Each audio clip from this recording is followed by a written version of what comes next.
182 to 184, because the court held that the word may in section 13(3)(a) capital A of the Magistrates Commission Act in that case must be interpreted to mean a power coupled with a duty, for the simple reason that if you were to give that phrase its ordinary permissive meaning, you will promote a situation where the Minister of Justice will be endowed with the power to discipline members of the judiciary, and therefore the executive will exercise disciplinary power on the judiciary. And the court held that that interpretation is so constitutionally perverse that you cannot promote it. You must promote a constitutional result.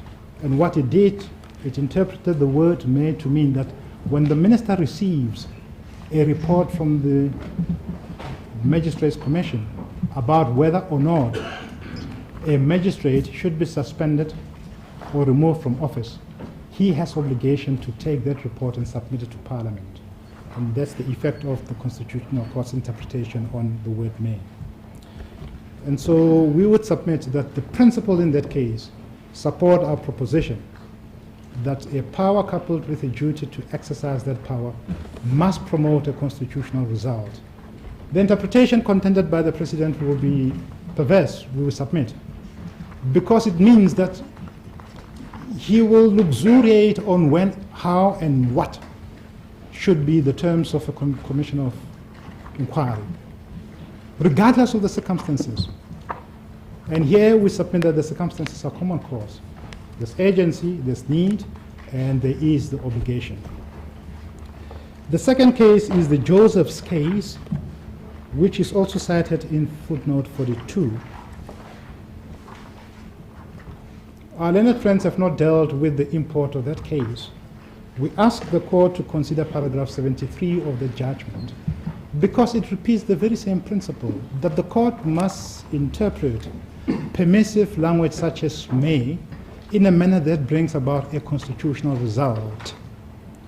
The court will recall that in that case, at issue was the question whether or not the credit policy of the Joburg municipality empowers it by discretion to terminate services to someone who is a tenant in a building whose landlord did not meet his obligation to pay the rates and the electrical bills. And the court says the word may in that credit policy must be interpreted in the light of the provisions of PAJA, which require the municipality to act in a manner that was procedurally fair. And therefore, it did not have the discretion, but had the obligation to give notice to the affected person before it terminated the services. Yes.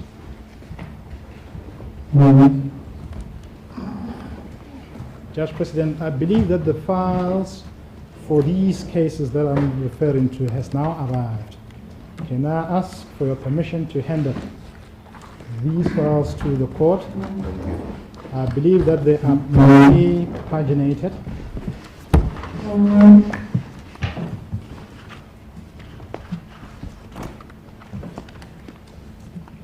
Thank you very much. And so we rely on those at least two constitutional court cases to support our proposition that the word may, if the President has a discretion, must be interpreted to mean the obligation to fulfill that discretion in the light of the special circumstances of the present application. The next topic that I'd like to deal with is our learned friends' reliance on the judgment of SAFU, Yes. because they rely on that judgment as a proposition to suggest that the Constitutional Court interpreted the provisions of section 84(2)(f) to mean that the President has a discretion and that he and he alone should exercise that power. The first observation we would like to make is that SAFU is not the authority for the proposition of absolute discretion suggested by our learned friends. Second point is that SAFU dealt with a totally different set of circumstances. The court would recall that in that case, when President Mandela was approached to set up a commission of inquiry to investigate the propriety of the affairs of a rugby football union and the financial affairs in that regard, he did not pause for thought. He concluded that the question of the propriety and the proper administration of the affairs of a South African rugby football union is preeminently a matter of public interest that justifies the establishment of the commission. And he did so. Unlike the present case, where the President accepts that the matters raised in the Public Protector's report are preeminently matters of public interest, which requires the establishment of a commission. But it doesn't follow logically from what President Mandela did in the past. So fundamentally, the context is different. And therefore, SAFU is not the authority for the proposition made by Leonard Prince. Because SAFU did not debate or decide the question whether or not the President had a power and a duty to fulfill the responsibility under 84(2)(c).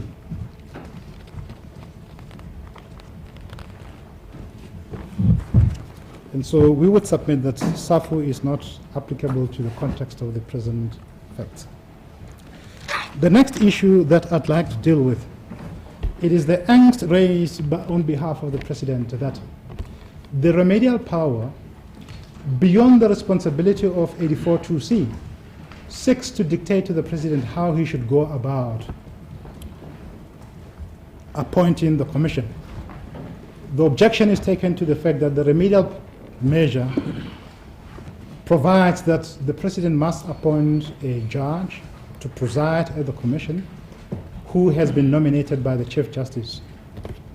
And the question is, well, the submission is that if you do so, you also suggest some potential impropriety on the part of a judge who might be appointed to chair that inquiry. We would submit that that method of appointment is also rationally related to the effectiveness of the remedy devised by the public protector for three reasons. The first is that nowhere in the provisions of section 84(2)(c) is there a prescribed process for the President to appoint a commission of inquiry. In other words, if he has the discretion as suggested by Leonard Prince, and we say a responsibility, section 84(2)(f) does not tell us how he should go about fulfilling that responsibility. So what it does, it leaves it open that the method of fulfilling that responsibility must be rational. We submit that there is a rational connection between the remedy devised by the public protector and the objective sought to be achieved by the inquiry. And that leads us to the second reason. The President does not know the inner workings of the judiciary. The Chief Justice is the head of the judiciary. He knows what judge and where are they deployed, and he is most suited, given his new responsibility under the Constitution's 16th Amendment Act, as the head of the judiciary and to devise the norms and standards for the judiciary, to carefully consider, weigh, and nominate a judge who should preside at that inquiry.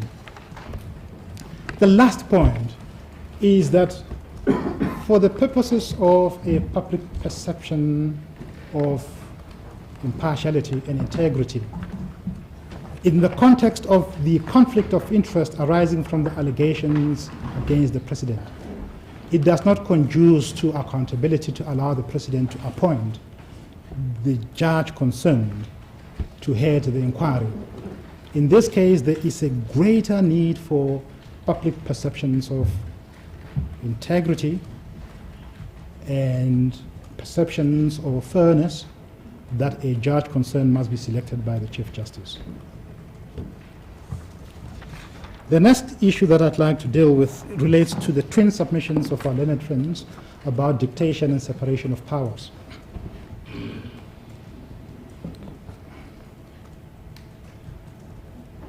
You'll recall that that twin submission is a consequence of their main contention that the president has absolute discretion. So if as a starting point the court finds that he does not have absolute discretion, he has responsibility, the rest follows away. But assuming that there is a residual debate arising from the fact that the court may well hold that the president does not have a discretion, and we have to enter into a debate whether or not the remedial action devised by the public protector constitutes a dictation or separation of power. We submit that those two submissions, or the twin submissions as I call them, they overlook the true import and the true formulation of the public protector's remedy. Can I ask the court to go to, in my bundles is the record of review.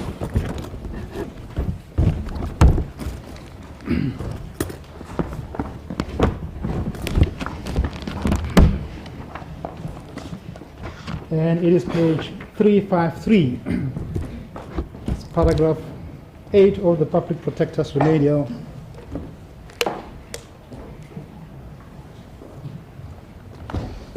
Action.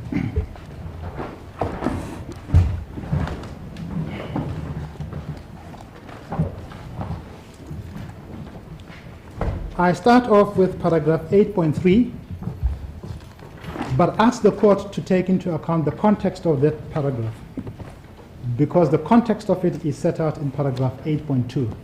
In the interest of time, I will not read paragraph 8.2, but I ask the court to make a note that the context of our submission with reference to paragraph 8.3 is paragraph 8.2. And in paragraph 8.3, the public protector notes the following. The president has the power under section 84(2)(f) of the Constitution to appoint commissions of inquiry. Can I stop there and I'll come back to the rest? What the public protector recognizes as part and parcel of her remedial action is that the power to appoint the commission vests in the president. There is nothing in the rest of the remedial power which takes away that power from the president. And so one does not have a process of a remedial action that takes away that power from him. The remedial power requires him to fulfill that responsibility. I go back to the remainder of paragraph 8.3. In the EFF versus Speaker of Parliament, the president said, I could not have carried out the evaluation myself, lest I be accused of being judge and jury in my own case. A very fundamental observation made in the context of a remedial action of a different kind. But the public protector directed the court's attention to this because she was aware that the remedial action she devised must meet the very concern raised by the president, that he should not be seen to be carrying out any function in relation to the remedial action that suggests or imputes an accusation of being a judge and jury in his own case. And that's a fundamental observation we ask the court to consider in this case. That if he were to appoint the commission as he luxuriates on his own terms, regardless of the terms suggested by the public protector, he will be accused of being a judge and a jury in his own cause, because the cause of investigation implicates him and others. Then paragraph 8.4, the president is required to appoint within 30 days. Can I stop there and say that the remedial action requires urgency? There is no need to delay the appointment of the commission any further. There is some urgency. The inquiry headed by a judge solely selected by the Chief Justice, who shall provide one name to the President. Our final submission on this is that this is not new. There are processes in the Constitution where the President exercises original constitutional powers of appointment based on a process. For instance, the appointment of a judge and a Chief Justice is dependent on a process devised in the Constitution. And so here the process devised by the public protector is one which is rational, because there is nothing in the Constitution which provides how the President should appoint a commission of inquiry. We've dealt with the terms of reference that are from paragraph 8.5 onwards. And again, the rationality of 8.5 is one of resources. And the terms of reference in 8.6 to 8.8 are designed to meet the very substance of the complaint which has been lodged by the public protector. And the reporting powers of the reporting obligations of the Commission, 180 days, schematically meeting that thematic nature of urgency. And so we would submit that on any basis, the remedial powers devised by the public protector do not engage the principle of separation of powers. And as the court knows, separation of powers does not mean that the powers of the President are unconstrained. I leave it to our learned friends for EFF to deal with the constraints of the President's power under the Constitution. The next topic I'd like to deal with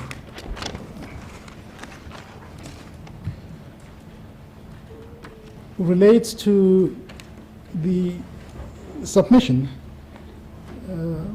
that even under section 1721B of the Constitution, the court will not have the power to order the President to comply with the remedial powers of the public protector.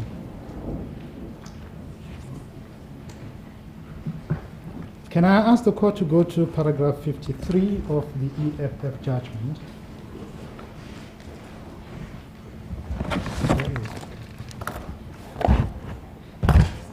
Oh, by the way, the EFF judgment is in the President's file. I believe that it starts from page 60.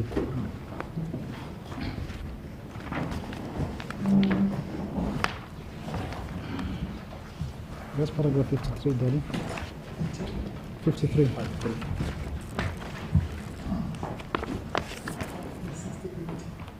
I believe that is at page 68.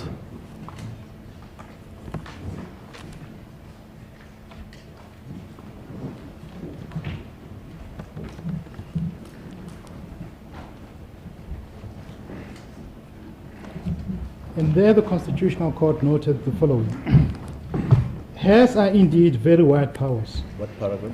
Paragraph 53 on page 68 of the President's bundle. Right. Heirs are indeed very wide powers that leave no lever of government power above scrutiny. Coincidental embarrassment and censure. This is a necessary service because state resources belong to the public, as does state power. We rely on these principles in support of our proposition that the court is not dealing with private or political power.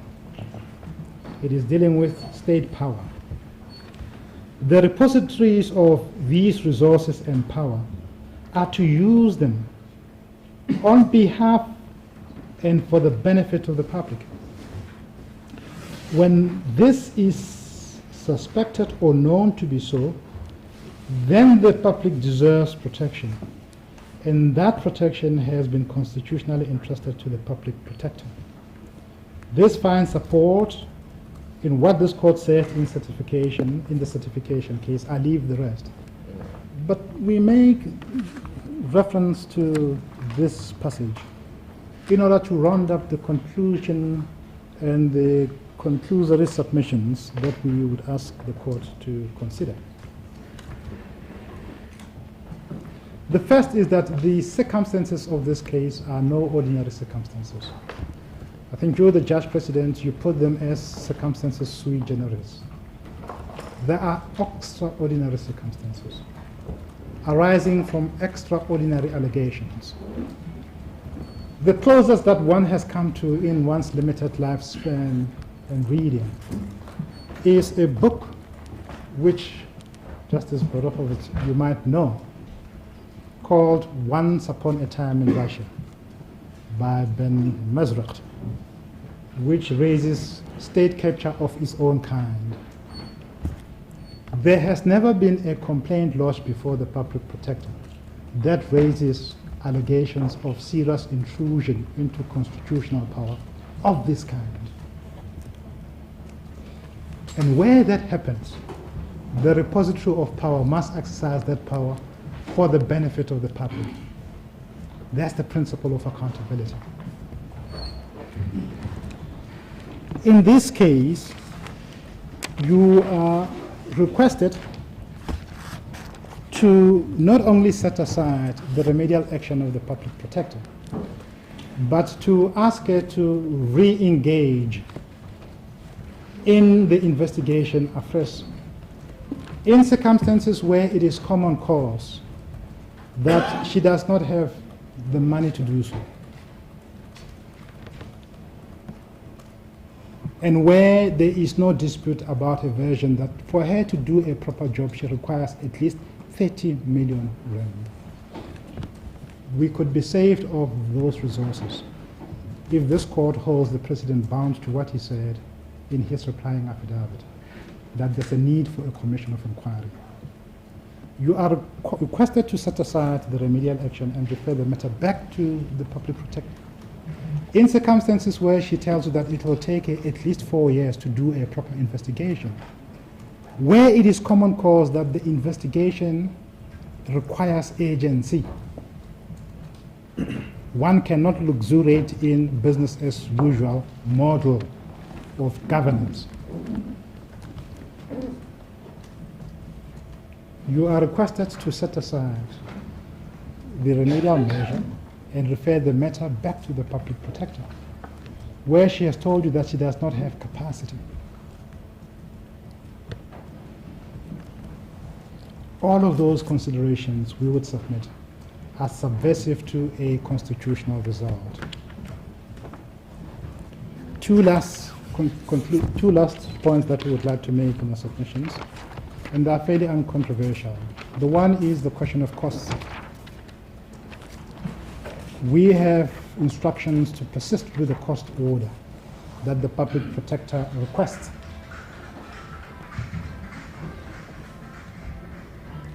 And her request to be submitted that is justified because she is stripped of financial resources. And the resources which she financially could have placed on other investigation are spent before this court to litigate a matter that is preeminently self-evident in its outcome. So that if the president fails, we ask the court to order him to pay the costs. Unlike our learned friends for the political parties, we do not request the cost to be paid by him in his personal capacity. We ask the office of the president to pay those costs. Last issue relates to the counter application. It's a conditional. Conditional. And you say if the review succeeds, it comes back to your clients, but with money. The president says he has no control over the purse strings. I think it misconceives the true nature of the conditional application. The point made by the public protector is not that he should bear the obligation to find money from his own department or office. The point is that he must take that responsibility, because after all, he is the one who wants this matter to be referred back to the public protector, so that the order of this court will impose a positive duty on him to take steps as the head of the national executive to initiate parliamentary processes to procure money for the public protector. And the rest of the elements of the conditional remedy are self-evident. Finally, Judge President, may I just bring to your attention the concerns by my attorney arising from the comment that the court has made about the fact that they may have let me down. My attorney has asked me to inform the court that they did what they could in the light of the direction that you made yesterday, and that those big boxes out there with blue files are the authorities that they have copied and they sought to make available to the court. I've asked them to properly paginate them and in due course to present it to the court. Those are submissions, unless the court asks me to address any remaining issues. No, thank you very much. Do you want costs for your counter application? If it succeeds, we want costs also. Okay. Thank you very much. Thank you. Thank you, my lord.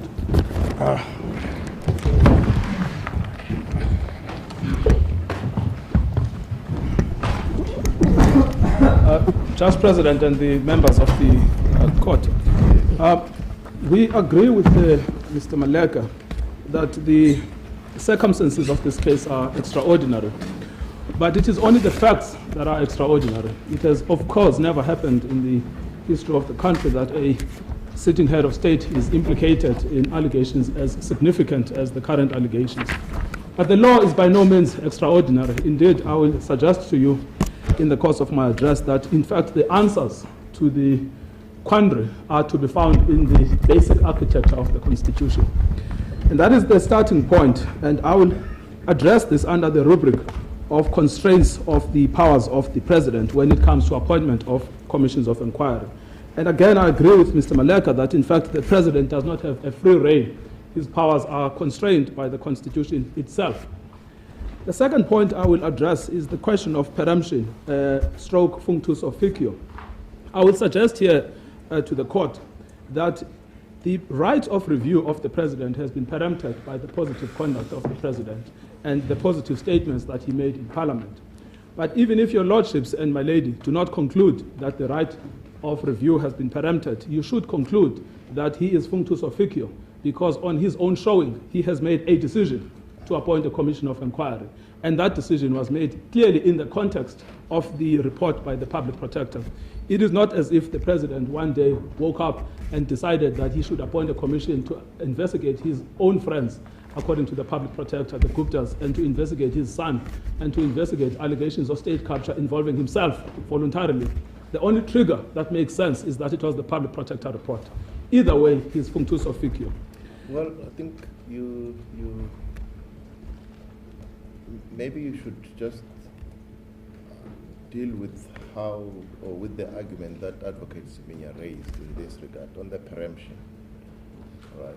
Yes. Because I think that what comes out strong is that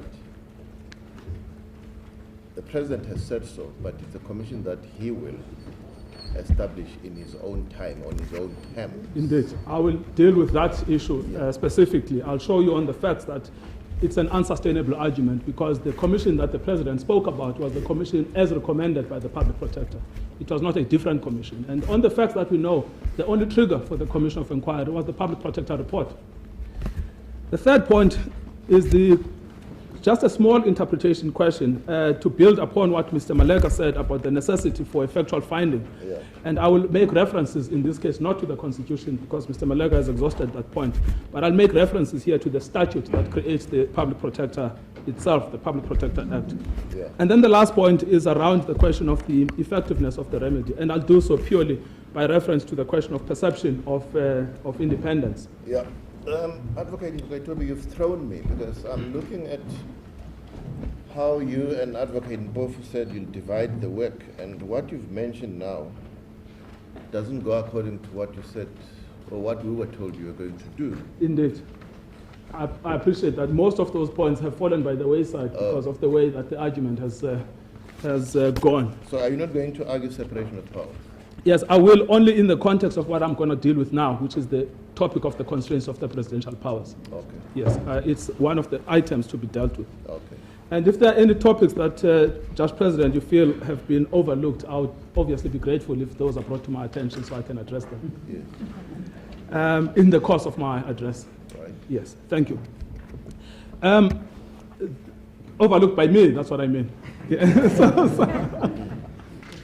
If I've said I'm going to address something and I didn't address it, I would appreciate being directed to the point, yes. Okay. Let's start then with the first question of the constraints of the President's powers. As we understand the submission that is made by the President, is that he alone is entitled to appoint, and he's entitled to appoint on the terms that he decides, and also at the time that he decides. And he must first consider and make up his mind And whether a judicial or a commission of inquiry is necessary. Precisely. But all of that, he says, only him as the sitting head of state is entitled to make those determinations. Yeah. I want to start off by the SARFU judgment, which is the authority cited for the proposition that this is a power that is effectively unrestrained and can only be exercised at the instance of the President. The relevant passage, I had my SARFU judgment here.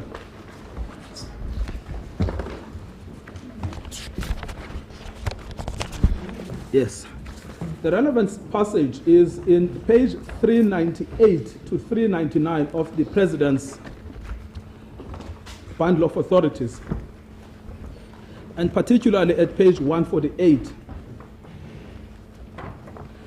Now, if one goes there to that passage, it deals specifically with the question of the appointment of commissions of inquiry. What it says in paragraph 148, it does not follow, of course, that because the President's conduct in exercising the power conferred to him by section 84(2)(f does not constitute administrative action, there are no constraints upon it. The constraints upon the President's power when exercising powers under section 84(2) are clear. The President is required to exercise the power personally, and we know on the facts here that he must exercise that power personally. It's not as if someone else must exercise that power on his behalf. And then it continues. And any such exercise must be recorded in writing and signed. And then it continues, until 30 April 1999, the President was required to consult with the Deputy President. Then here is the point. The exercise of the powers must not infringe any provisions of the Bill of Rights. The exercise of the powers is also clearly constrained by the principle of legality. And as is implicit in the Constitution, the President must act in good faith and must not misconstrue the powers. And then it continues to explain those constraints. Now, I want to ground my argument around two of those constraints. The one is the constraint called legality, and it is under section 1C of the Constitution. Mr. Maleka built the argument based on section 1D. We obviously endorse the constraint by reference to section 1D, but there is also an important constraint under the principle of legality. And that constraint, essentially, it's got two elements, legality, as the judges know. The one constraint is that you must act within the scope of your powers, but the other is that you must exercise the power rationally. So we want to suggest here that if one actually tries to find what is the most rational way in which the admitted necessity for the Commission of Inquiry could have been implemented, it is impossible to conceive of a rational appointment of this Commission of Inquiry being made by the very same person who is completely without any constraint, being made by the very same person who is the subject of the investigation. Which is why we open our submissions by the Latin maxim, nemo iudex in sua causa. No one can be a judge in its own cause. He wants to be everything. So we want to say that if the principle of legality, particularly the constraint about rationality, is to be taken seriously, what it means in this case is that the President's admitted exercise of the power must take place in a constrained environment, particularly constrained by the principle of rationality. The second constraint that is explicitly mentioned in section 148 is the Bill of Rights constraint. We refer to the Bill of Rights constraint in the context of section 7(2) of the Constitution. And we get that from the judgment of Glenister. And the judgment of Glenister is referred to in our bundle of authorities. It's at page 82 of the EFF's bundle of authorities. I understand that actually this hasn't been handed up. I apologize.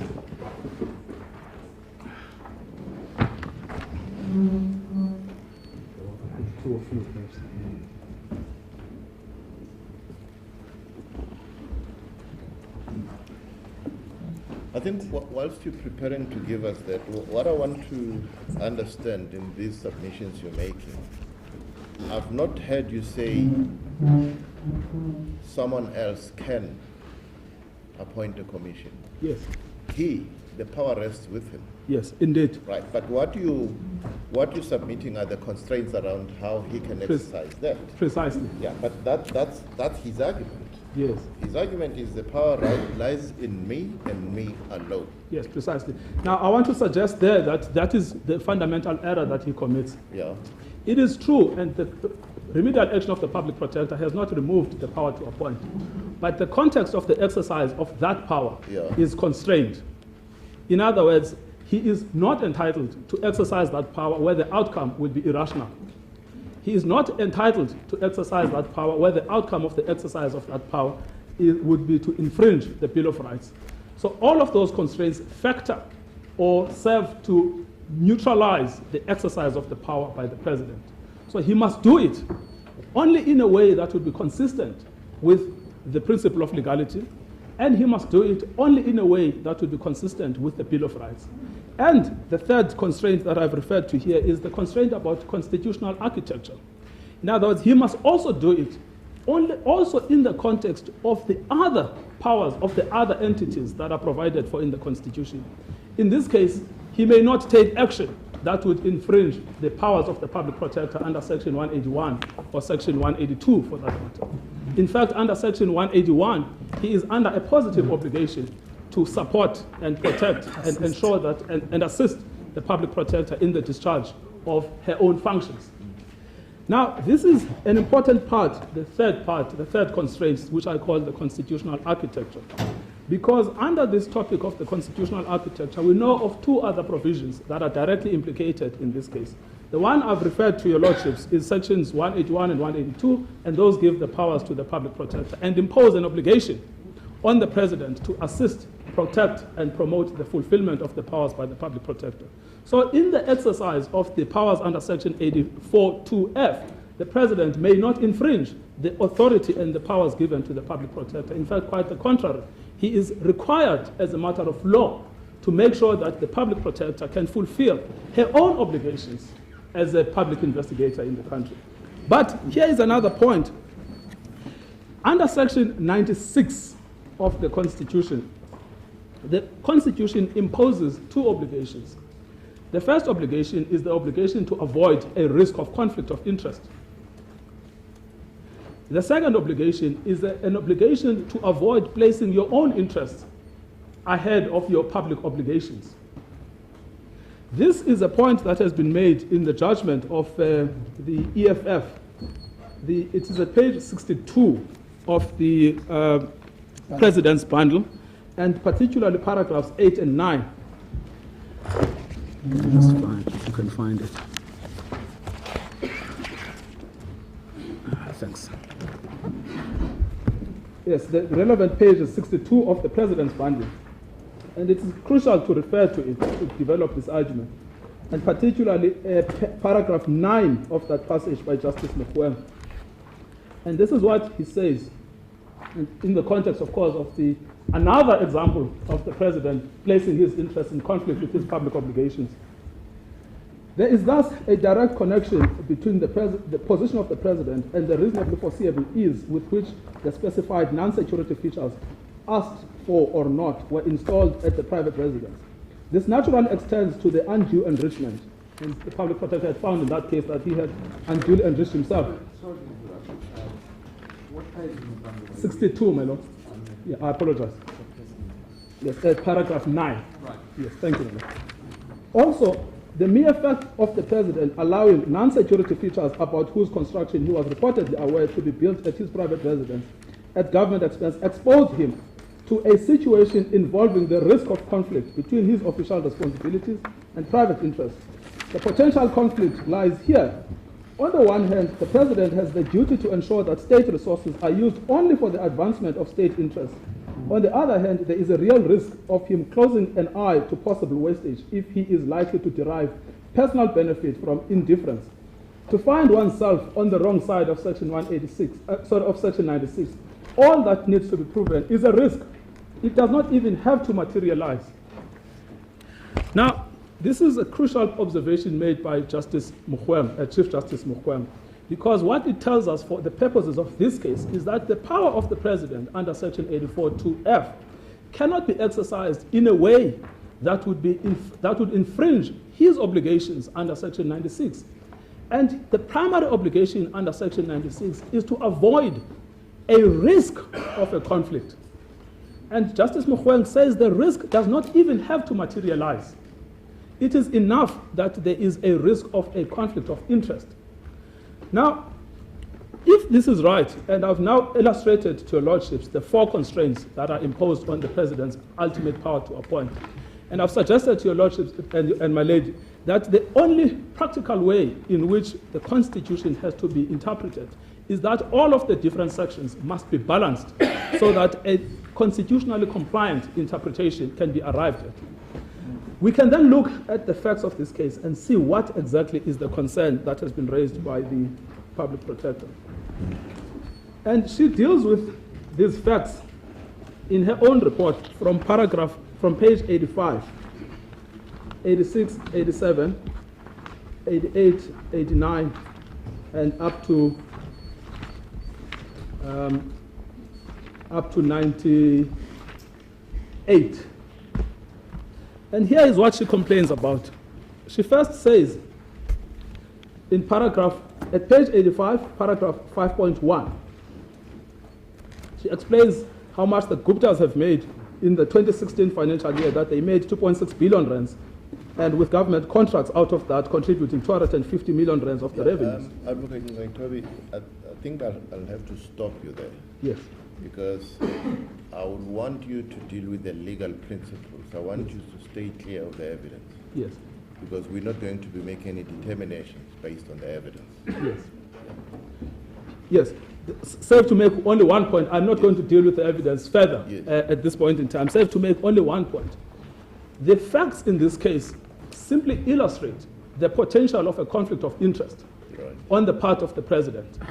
If one looks at what the public protector was confronted with, she was confronted with a situation where the risk of a conflict of interest on the part of the president was simply present.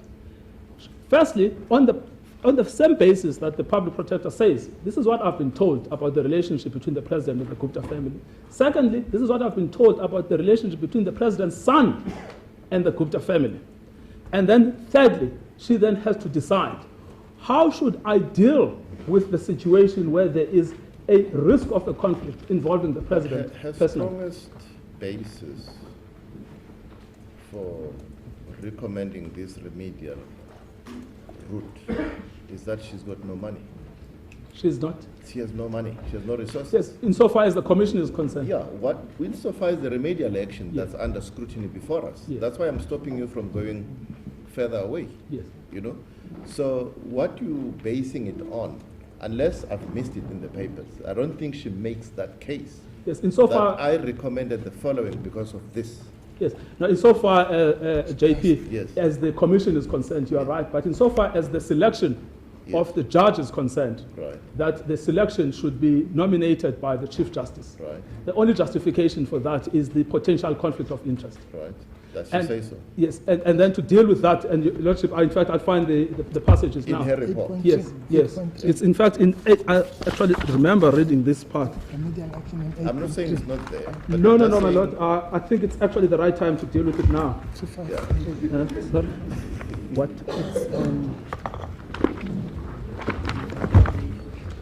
It's 353. Because what's before us is her recommended way forward. And Yes. that's what's under scrutiny. Yes, we've actually found it. Yes.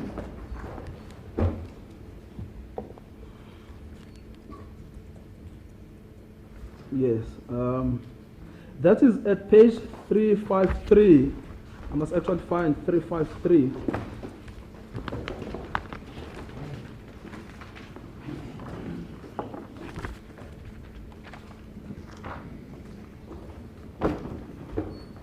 And that's the remedial action to the president. And Before 8.4, she justifies it. yeah, and then I will find the relevant passage. But you will see there, my Lord, that in paragraph 8.1, where she explains that with the view of placing the complainant as close as possible to where he should have been, had the improper conduct or maladministration not occurred while addressing the systemic procurement management deficiencies. Then the following, and then paragraph 8.4, and then they say that the judge must be solely selected by the Chief Justice. And then there at 8.3, he then explains, the President has the power under Section 84(2)(f) of the Constitution to appoint commissions. Yes. And then the lines, however, in the EFF versus Speaker of Parliament, the President said that I could not have carried out the evaluation myself, lest I be accused of being judge and jury in my own case. Why? Then she concludes, the President to appoint within 30 days a commission of inquiry headed by a judge solely selected by the Chief Justice, who shall provide one name to the President.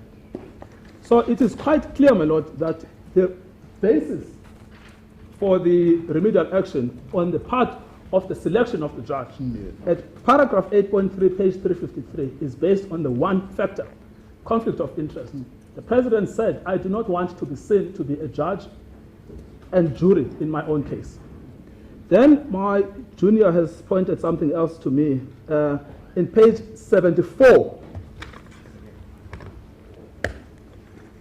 of the public protector's answering affidavit, she actually explains further, in addition to what is in the report. Paragraph 32, I submit that this apparent conflict may be resolved by interpretation. I submit that this is a matter in which the President has a discretion to appoint a commission of inquiry, and it should be construed as a power coupled with a duty.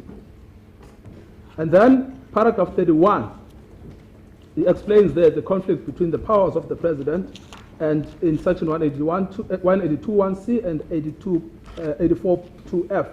And then 30.2 earlier. Second, the President is personally implicated in the allegations before the public protector and is therefore precluded from exercising his power to appoint a commission. Yes. So I would suggest, with respect, JP, that paragraph 8.3 at page 353, it's clear that the only basis why the public protector decided that this matter must be dealt with by the Chief Justice is the conflict of interest on the part of the President, the perceived conflict of interest. Her own pleaded case. That's your constraint argument. Yes.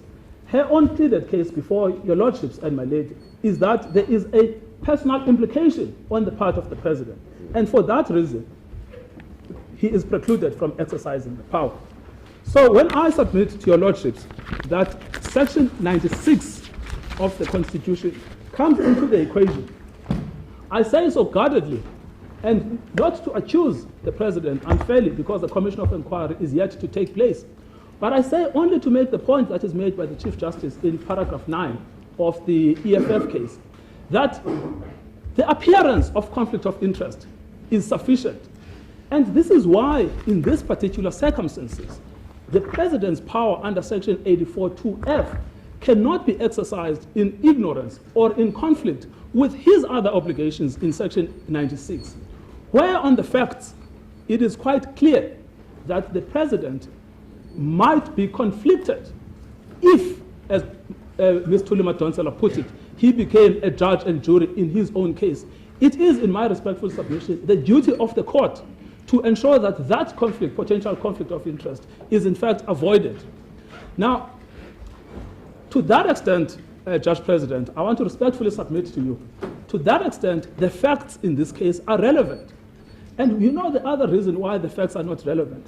The President does not take the court into his confidence and deny the friendship with the Guptas or deny the relationship between his son and the Gupta family and deny the knowledge of the Guptas in advance that Minister Nhlanhla was about to be reshuffled. Or for that matter, deal with the allegations made by the former Director General in the Office of the President, the person who headed the Mr. Maseko, Themba Maseko, who says the President himself told me what to do. Those facts are absolutely vital in understanding the context in which the public protector made the recommendations. And hence, when I began, Judge President, I started by saying that I agree with Mr. Maleka that the facts are extraordinary, but the law is not, because the law, in fact, does provide an answer to the quandary that one faces. The first answer to it is that the Constitution must be read coherently, consistently. One cannot isolate the power in section 84(2)(f) and interpret that section in order to destroy other values that are contained in the Constitution. One must interpret the Constitution coherently and consistently, and all of the sections interpreted with reference to each other. If that is what we are dealing with, Judge President, I ask the question rhetorically, what is the most practicable outcome?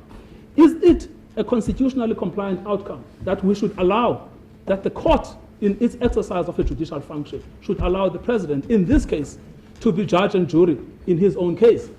Or is the correct way, the more constitutionally compliant way of dealing with it, that the power of the president to appoint without constraints itself needs to be restrained? So I suggest to your lordships and my lady that in fact the correct way of approaching the subject that we are dealing with today is that the power of the president under section 84(2)(f) should not be given the widest possible construct. Rather, it should be given a very narrow construction, a construction that allows, in this case, that he is only required to appoint the person as recommended or as selected by the Chief Justice. And we know, and this is, Mr. Maleka made the point, we know in this case that section 84(2)(f), the language is a language of responsibility rather than the language of unrestrained, unconstrained, untrammeled power. The very notion of an untrammeled power that is being advanced today completely conflicts with the doctrine of legality. So I want to come back to the starting point that I made here, and I accept the caution that the Judge President has made, but I want to push the argument a little bit. I want to come back to this point, that even if one forgets about the early parts of the report by the public protector and simply focuses on the remedial action, the idea that the public protector made no findings is simply defeated by what is contained in the remedial action. Because what she tells us in relation to how she approached the subject is that people made complaints, Mr. Maimane made complaints. Thereafter, there were people who came and gave me evidence, which I recorded. We can take random examples. Take the Saxon World example. Well, you stray again. I don't think I want you to go there because it's not before us. It's in the reports, yes. But Precisely. we're here to deal with the legalities. Yes. Yes. Yes. So can you stay there? No, I will, Please. Judge President. Yes. The only point to be made here, and I'm going to close the point. The only point to be made here is that the ground of review that is advanced by the President Yes. is that there are no factual findings. Yes. And so to that point of view, it is in fact impossible for the court to say that we are going to decide whether or not there are factual findings, but we will ignore the facts. In order to decide whether the president is right that there are no factual findings, it is inevitable that the court must examine what is contained in the report and determine whether or not the contents of the report rise to the level of either a conclusive finding of fact or alternatively what we have called a preliminary finding. But The what? record contains the report, Yes, which we are aware of. yes, Right. yes, But we're focusing on the issues that are raised Yes. for us. yes, And the president has pointedly said, yes, no one can dictate to me yes, how I should exercise Yes. my power. yes. And I think that's what you've been addressing. Yes, Either way, you say yes, I have. it's his power, yes, but it's not unconstrained. It's not There are these unconstrained, yes. constraints. That's the first point. Yes. And I'm going to make this point as a second point. Yeah. This point about whether it is correct that the public protector, as a fact, made no findings. Because you'll remember, Judge President, that what was submitted to the court by Mr. Smenyi was that it is irrational for the public protector to jump a step between findings of fact and remedial action, because remedial action must always follow a finding of fact. In fact, there was a debate with Justice Baruchovic whether or not it suffices for the public protector to say, here are the preliminary or prima facie findings. And to that extent, it's then crucial, I respectfully submit, that the court must in fact look at what the public protector stated. Yes. Yes. So that is the only point I will not take that fine, point because any I further. think what Advocate Siminya said, she has made no diagnosis to come with a cure. Yes, It's the recommended process that she has come up with yes, that could potentially come with a cure. yes. And that's where he faults her. Well, Judge President, I'm going to contest that as well. Yes. Because if one looks at the actual report and one looks at what the public protector has actually said, it is not a fair criticism that she has jumped from recording the evidence to giving a remedial action. Yes. If one looks at what she in fact did, and this is what appears from page 353, sorry, not 353, it starts earlier. Page 343 rather, under the heading of observations. If one looks at that, it starts at paragraph 7.1. Yes. And let's look 7.11. The President was required to select and appoint ministers lawfully and in compliance with the Executive Ethics Code. Then 7.12, it is worrying that the Gupta family was aware or may have been aware that Minister Nene was removed 6 weeks after the Deputy Minister Jonas advised him that he had been allegedly offered a job by the Gupta family in exchange for extending favors to the family business. 7.13, equally worrying, is that Minister Van Rooyen, who replaced Minister Nene, can be placed at the Saxonwold area at least on 7 occasions, including on the day before he was announced as minister. This looks anomalous, given that at the time he was a member of parliament based in Cape Town. But she's recording what she has gathered. Yes, There. precisely. The argument is there has been no conclusive founding of wrongdoing or Yes. maladministration. Determinative final Yes. conclusions. Yes. What we do submit there is that this, what she has recorded as a fact, Yes. suffices to trigger the remedial action. But what the court, we will say, is wrong from the submission made by Mr. Semenya. We will submit it is wrong to suggest that the public protector simply did not have any facts before her. She recorded the facts that were before her. In fact, she went through an extensive process of verifying some of those facts Yes. to come to the conclusion, for instance, at 7.13, that Minister Van Rooyen, who replaced Minister Nene, can be placed at the Saxonwold area on at least 7 occasions. You love this report. Yes. So, But we have it in front of us. yes, I accept that entirely. Yes. Yes. Because I think what you're doing Yes. is, in fact, maybe you may want to deal with what Advocate Semenya said head on. Yes. Say, she recorded all these things. Yes. And the reason she didn't investigate them to Yes. conclusion is she said, I don't have money. Yes. Yes, that is an entirely Yeah. rational response to it. So Right. there's no difficulty. That's your with that. argument. Yes.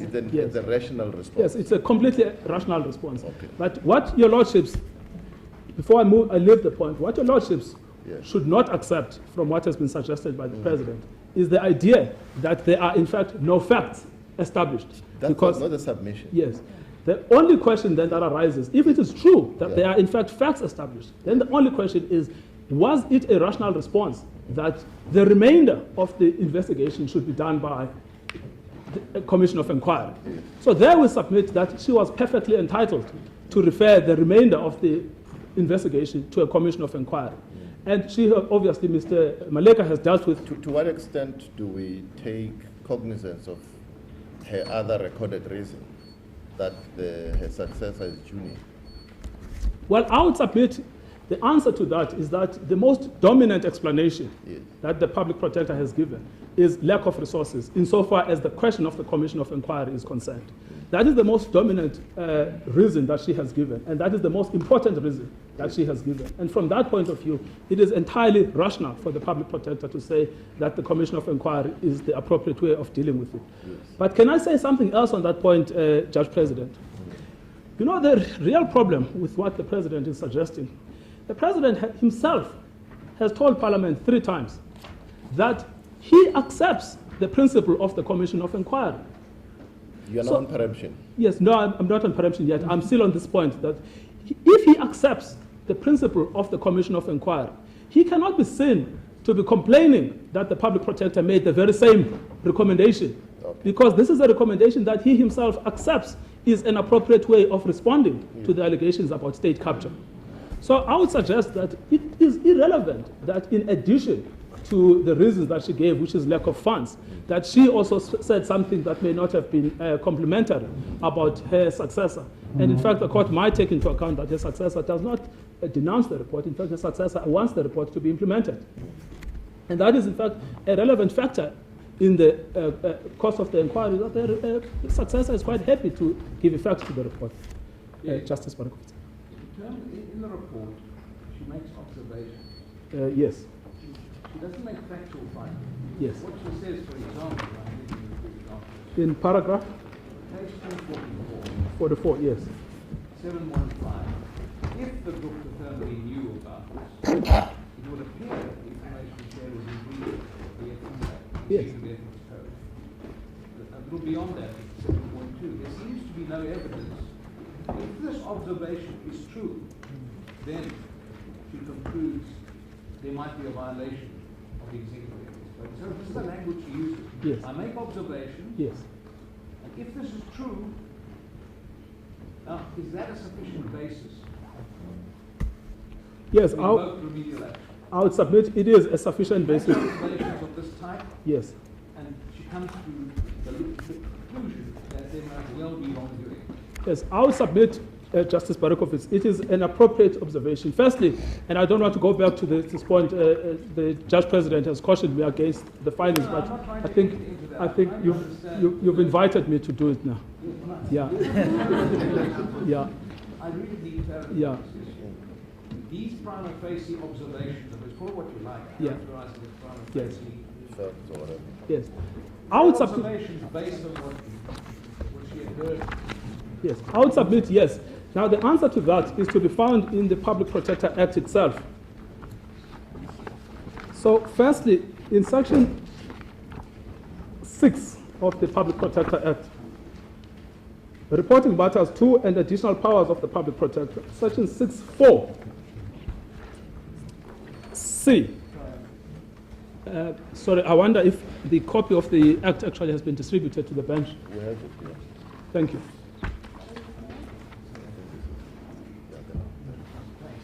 Yes, thank you. So, firstly, Section 6(4)(c). This is describing the powers of the Public Protector.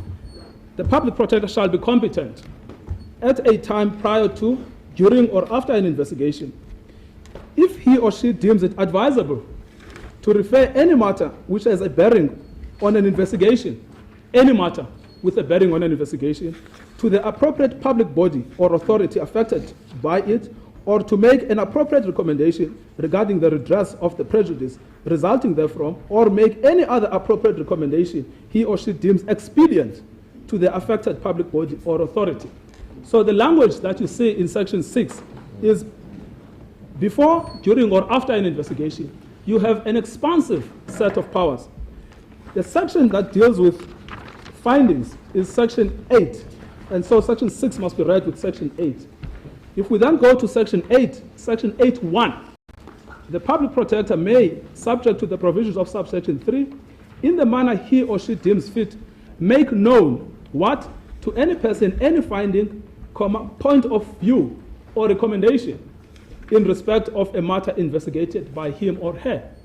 So we have firstly Section 6(4)(c) sub Roman figure 2, and we have Section 8(1), both of which are worded in expansive language, because Section 6(4)(c) Roman figure 2 talks of any matter which is subject of an investigation.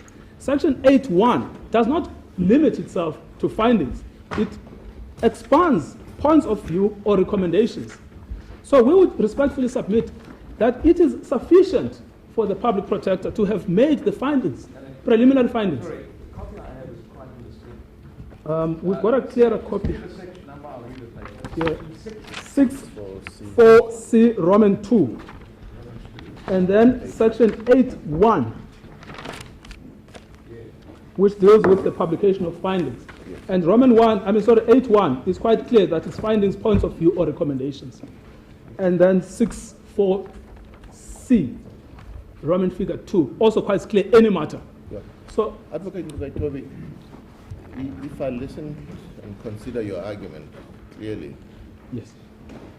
it means it would appear that the concerns raised by Advocate Zuma were correct, that had the President acted on his own to establish his commission, he would have been challenged. He would have been? Been challenged. Yes. If he had appointed his own commission in ignorance of the public protector report. Well, I would submit he obviously was bound by the public protector report. And that's the law according to EFF versus the Speaker. And so he could not appoint any other commission other than the commission decided by the public protector. And that's the argument we make here. Okay. So I don't accept the idea that he could have appointed his own commission. And in fact, even in the arguments we make here, the only commission at stake is the commission as recommended by the public protector. And that argument, Judge President, with respect, doesn't go to the merits of this case. It goes to the question of delay. It goes to the question of how long we should be waiting until this commission has been appointed. But the actual merits of the commission, there is only one commission. It's the commission recommended by the public protector. That's what we're dealing with here. Precisely, yes. Now, where are you in terms of your argument? yes, I've now dealt with the first argument, which is the powers of the public protector, of the president, are constrained. And the way that the constraints operate is illustrated by the facts of this case. Yes.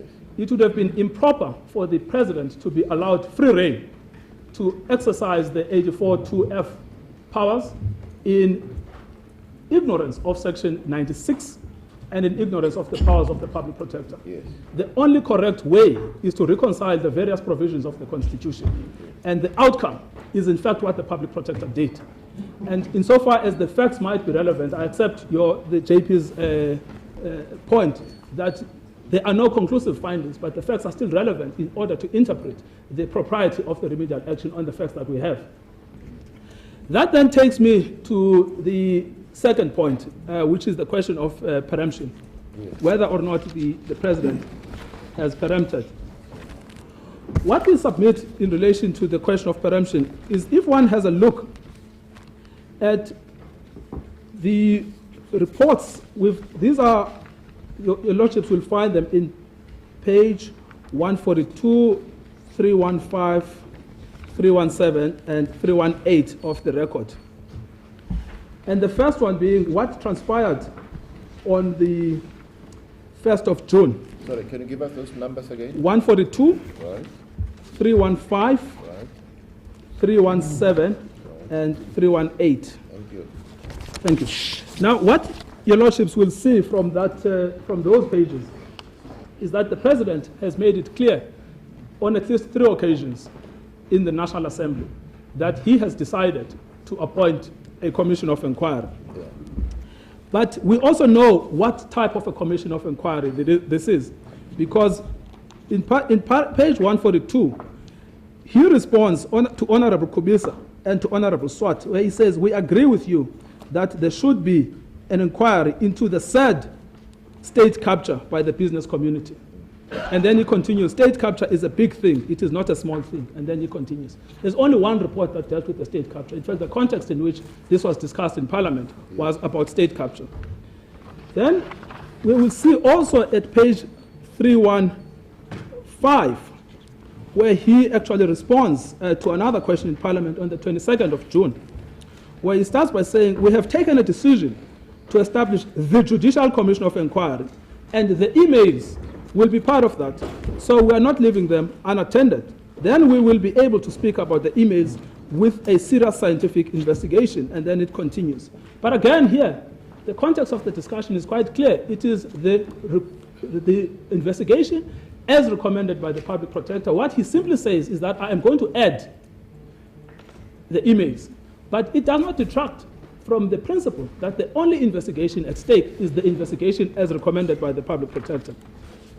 Then at page 317, which is the same date on the 22nd of June 2017, where the president speaks, says, Speaker, well, I thought that the issue of state capture had an opportunity to be investigated by the former public protector, and just a few days before she left, she produced a report.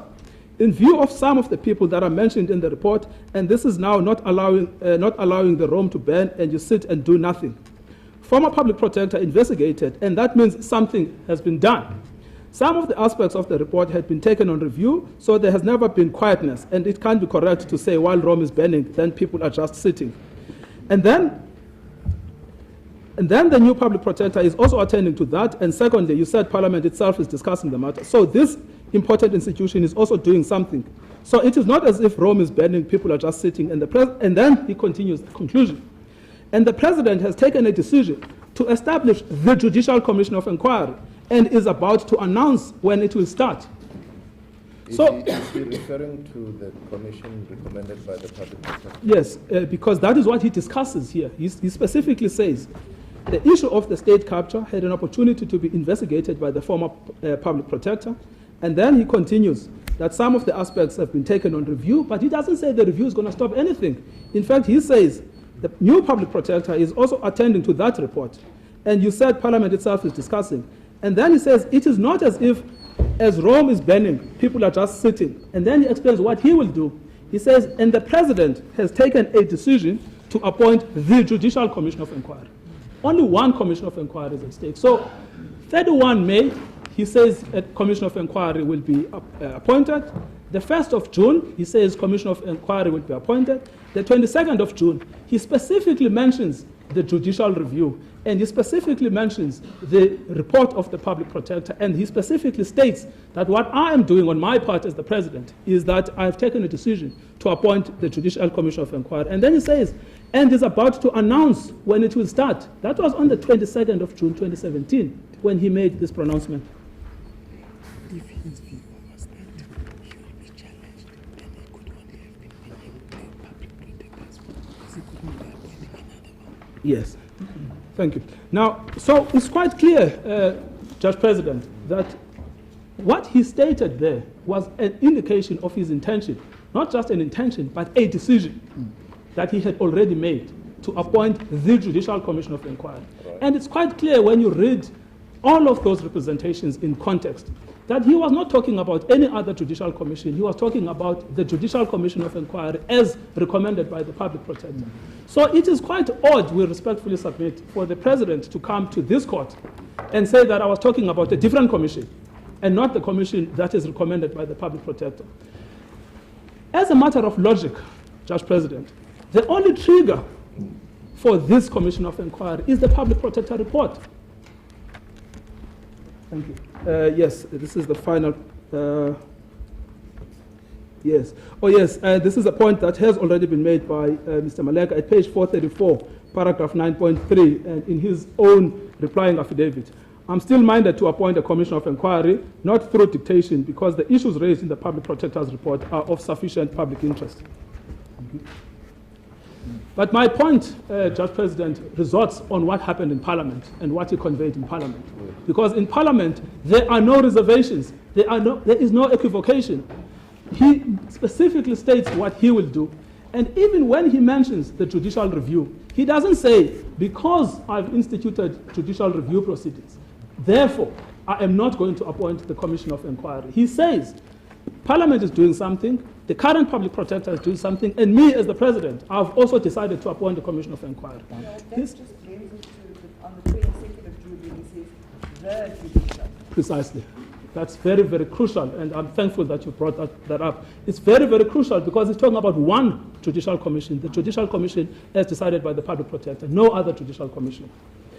And the point to be emphasized here is that if the President decided to appoint this judicial commission on the 22nd of June, he did so knowing full well that the review proceedings had already been instituted. And so if we are dealing with the principle of preemption, because the principle of preemption is you preempt your right to review or you preempt your right to appeal. This is a classic example of preemption, where he announced publicly that he is in fact going to comply by appointing the Judicial Commission of Inquiry. That's the one point to be emphasized. The other point to be emphasized here, Judge President, with respect, is the forum at which he makes this point. Because this is not any ordinary forum. It is not as if the President is talking to his friends. The President is talking to Parliament, which is the body that he holds a responsibility to account to under Section 42 of the Constitution and Section 55 of the Constitution. And so when he makes that statement in Parliament, it has to be taken with the greatest level of seriousness. because he is not only conveying something to someone where there are no consequences. There are legal consequences to statements that are made before Parliament, because that is the place where the President must account it. And we know this from the recent UDM judgment. We know it from the Mazibuko judgment, that this place where he makes this undertaking is in fact the highest National Assembly that is available in this country. So I would submit, Judge President, with respect, that what we have here on the facts quite clearly shows an attempt, a preemption. But it is also vital that it is a preemption made in Parliament and nowhere else. And so he's not only making it to Parliament, he's making it to the public, to the people of South Africa. So he should therefore not be allowed to, at this point in time, effectively attempt to undo an undertaking that he made in the National Assembly. He should, in fact, be held to that undertaking. This relates to the other argument, if I am wrong on preemption, about functus officio. Based on the same facts, which is the facts of the 31st of May, the facts of the 1st of June, and the facts of the 22nd of June, where on the 22nd of June, he makes it abundantly clear that he's talking about the Commission and he's talking about the Public Protector. So the context there is quite clear that it was about the investigation as envisaged by the Public Protector. The point about the functus officio is clear, the principle. He's already announced that he had made a decision. If he wants out of that decision, the correct remedy for him is to review his own decision. He is not in this court trying to review his own decision. His own decision stands, and that decision is the decision to give effect, we respectfully submit in the context, to give effect to the report of the Public Protector. So I would respectfully submit that if one has regard to the facts of this case, we would submit that there is no other conclusion that one can reach other than what the President meant was that I am going to comply with the recommendations made by the Public Protector. And this is why he should not be allowed to come to court and try to reverse that determination. That deals with the second of my topics, the question of the preemption and functus officio. The third of my topics was the question about the necessity of the factual findings. But Justice Barikovic has already asked me the question, and I've answered the question in relation to whether, on a proper construction of the Constitution as well as the Public Protector Act, it is necessary that there has to be determinative final conclusions. And I've suggested to the court that it is in fact not necessary on the language of the statute. And so I don't want to go back to that point. So you align yourself with what Advocate Malika said? Insofar as the constitutional provisions are concerned. But I make different submissions insofar as the statute is concerned, because I rely on Section 6 and Section 8 of the statute. And I suggest to the court that that provides an independent basis why the court must conclude that it is not necessary that there has to be conclusive findings of fact before the duty to take remedial action can be triggered. And on the facts that we have here, it was sufficient that she recorded the evidence as observations, and nothing actually turns on the terminology of observations versus factual conclusions for the purposes of Section 6 and Section 8 of the Public Protector Act. Can I then deal with the... Dealing with that, I had dealt with this with Advocate Siminya to say, does Section 182 of the Constitution obligations, does it make it obligatory for the Public Protector to actually investigate and make conclusive findings? And does it make it obligatory for the Public Protector to then issue a report where she recommends remedial action? Well, that's the language I used, and he addressed me on that. Yes, perhaps I should also address Your Lordship on that very point. If one has regard to Section 182(1) of the Constitution, the Public Protector has the power, as regulated by national legislation, I've dealt with national legislation, to investigate any conduct in state affairs or in the public administration in any sphere of government that is alleged or suspected to be improper or to result in any impropriety or prejudice. So, two important phrases. It is the conduct that is alleged to be improper. What should happen thereafter? B, to report on that conduct. Report on the conduct that is alleged to be improper. and to take appropriate remedial action on what? On the conduct that is alleged to be improper. Yes. In fact, it is not only alleged, also suspected to be improper. So if one has a regard to a holistic reading of Section 182, 1A to C, it's quite clear that she is entitled, based on a conduct that is suspected, based on a conduct that is alleged to be improper, to investigate the conduct, to report on the conduct, and then to take appropriate remedial action. It is not necessary under Section 182.1 to make a conclusive finding. Sometimes, and this is the point that Mr. Maleka made, sometimes, given the exigencies of a particular set of facts, it may well be appropriate to say that I think this particular conduct must be investigated elsewhere. Let's make an example. The public protector has with them a clear case where she thinks there is an impropriety in the conduct.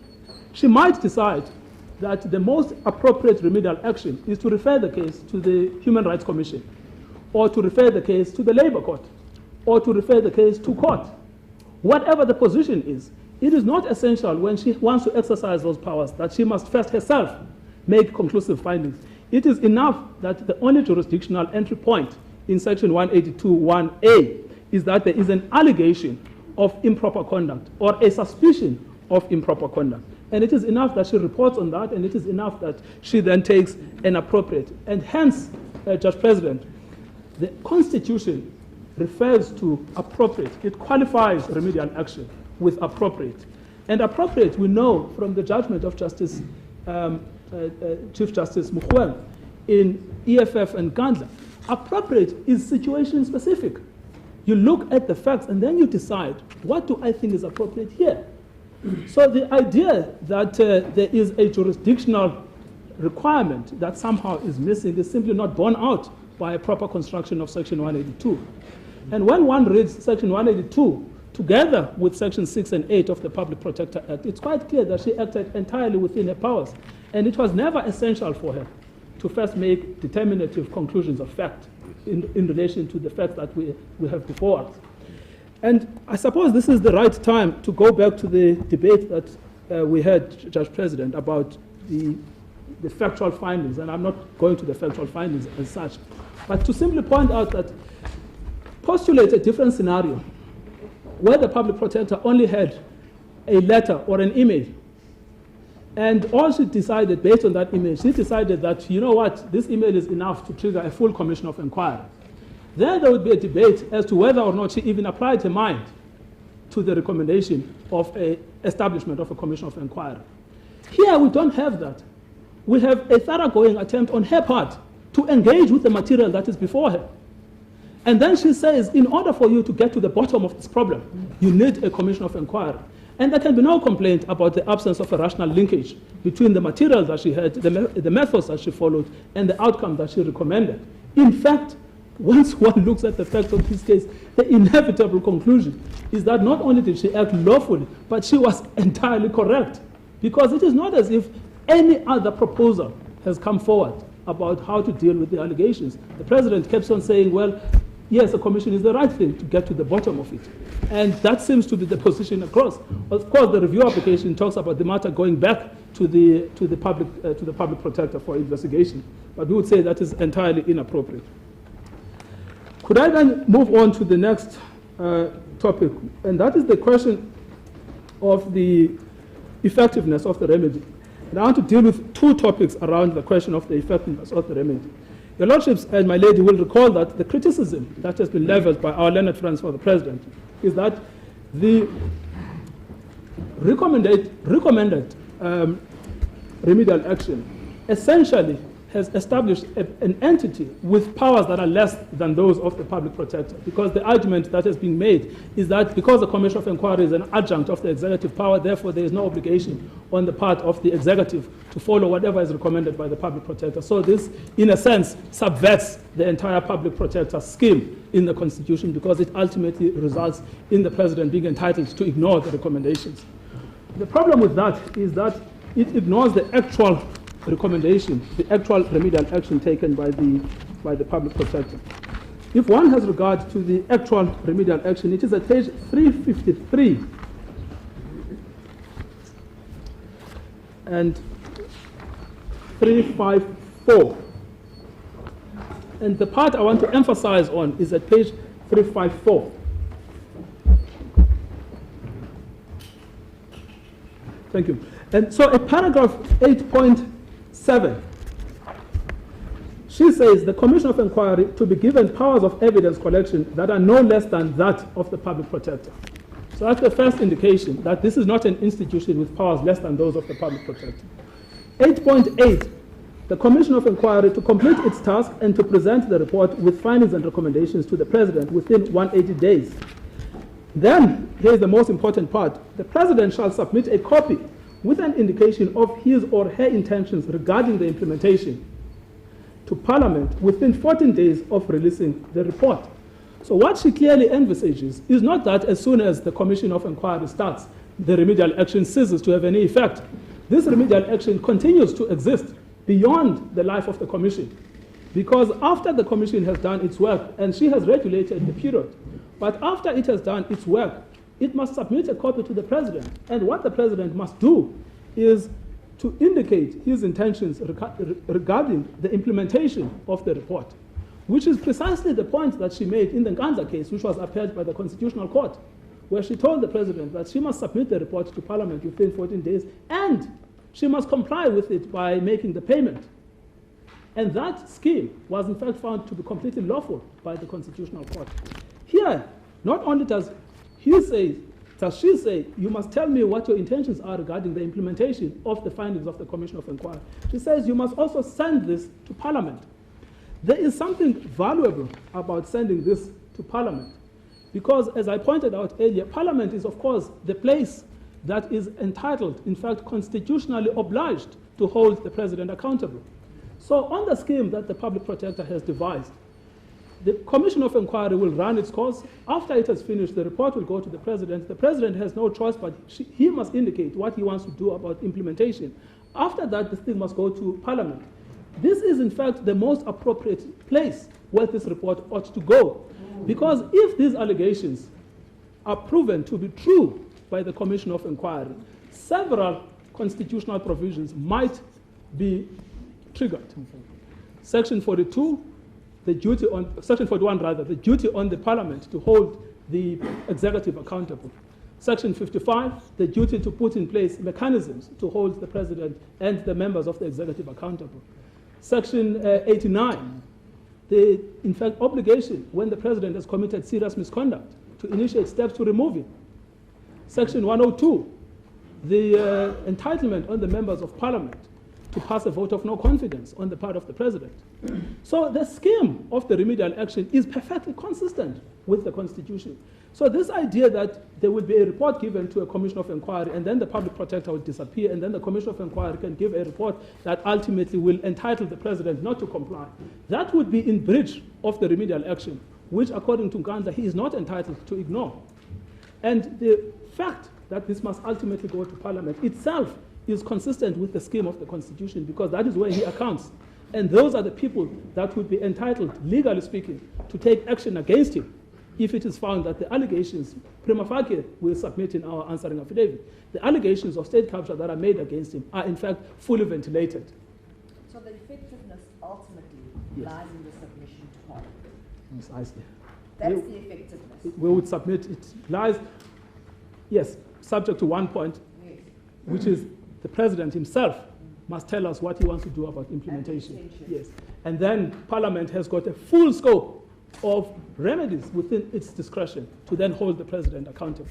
So it is, in our respectful submission, not an accurate depiction of the remedial action to suggest that the matter will ultimately go back to the President and therefore there will be no effective remedial action. And I think the phrase that was used is that the public deserves better. What they actually got from the way that the Public Protector has devised the remedial action is in fact better than the delays that we have witnessed on the part of the President. So we would respectfully submit that that part of the remedial action is entirely appropriate. Then the last point to be made, and this is to emphasize, and we had the debate earlier with the the Judge President. The last point to be made relates to the question about whether or not Chief Justice Mogoeng is entitled to appoint the judge. We have heard submissions from Mr. Maleka about the fact that the President is not familiar with the inner workings of the judiciary. We endorse those submissions. But what we want to add here is another point, and this we deal with in our heads of argument from page 31 right up to 33. What is clear across the board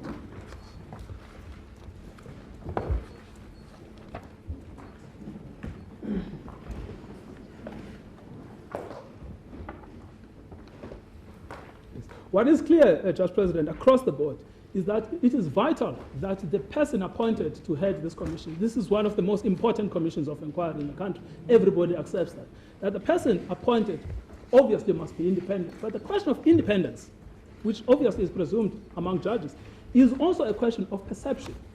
And we know that from the judgment in Helen Suzman Foundation, which is cited in page 32, paragraph 78 of our heads of argument. The public perception of independence in Glenister 2 relates to whether a reasonably informed and reasonable member of the public will have confidence in an entity's autonomy protecting features. In this case, they were dealing with the autonomy of the Hawks. This court has indicated that the appearance of perception of independence plays an important role in evaluating whether independence in fact exists. By applying this criterion, we do not mean to impose on Parliament the obligation to create an agency with a measure. It goes on, and then it says, we say merely that public confidence in mechanisms that are designed to secure independence is indispensable. Whether a reasonably informed and a reasonable member of the public will have confidence in an entity's autonomy protecting features is important to determining whether it has the requisite degree of independence. I should stop there with the quotation and return to what we are dealing with here. It is quite clear that this is one of the most important commissions because it deals with the sensitive topic about whether or not the state has been diverted from its constitutional functions to serve private interests. It is not enough for the President to give us his assurance that I will ensure that there is independence, because independence is as much a matter of fact as it is a matter of perception. Think about this, my lords and my lady. What we've got here on the Public Protector's own recommendation at paragraph 8.3 and 8.4 of the remedial action, what we've got is the fear that she expresses that I don't want you to be a judge and jury in your own cause, and therefore I need to temper your powers a little bit. Think about what a reasonably well-informed member of the public will think about the idea that the President has been given free rein in circumstances where not only himself, but his son is implicated in very serious allegations of state capture. Would a reasonable, well-informed member of the public believe that the Commission of Inquiry has the requisite autonomy, the requisite level of independence? Would this engender public confidence or not? It seems to us the answer is obvious. Any system of the appointment of this Commission of Inquiry that ultimately does not engender public confidence itself risks defeating the constitutional project. And I suggest to your lordships and my lady that ultimately that should be the telos, that should be the central consideration. What would a reasonable, well-informed member of the public think of a Commission of Inquiry appointed solely on an unrestrained, unconstrained, without limitations basis by the very same person who is the subject of the Commission of Inquiry? Those are my submissions. Unless your lordship has further points. No, you want costs? Yes, we are entitled to costs if we are successful. But sorry, did I stop you? No, you didn't. Oh, sorry. We are entitled to costs if we are successful. If we lose, we are protected from an adverse cost order by BioWatch. Mr. Semenya suggests we submit wrongly that BioWatch does not apply here because the Constitution is not implicated. We cannot think of any other case where the Constitution is implicated than this case. But the third point is we want costs to be paid by the President personally. But for that, Mr. Mpofu will address the court. Thank you very much, Mr. Ngogai Toby. You have 15 minutes to do your argument. Yes. Well, as God pleases, my Lord, may I use the 15 minutes just to situate the argument and maybe deal with some of the substance in the morning. My Lord, if I may start at a controversial point. Are you sticking to what you told us? Yes, I am. With a few qualifications, which will be helpful to the court in the sense that I won't retraverse ground that has been covered. I say a controversial point, my Lord, because I would like to disagree with the approach of the Judge President, which says that the facts or that the legal points can be argued crisply aside from the factual context. And I'll address just that point narrowly. What have we got here, Judge President, my Lord and my Lady? We have probably one of the most important cases that is going to ever grace our courts. It can never get worse than state capture. State, the whole state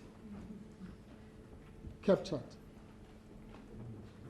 It cannot get worse, Judge President, my Lord and my Lady, than the head of that state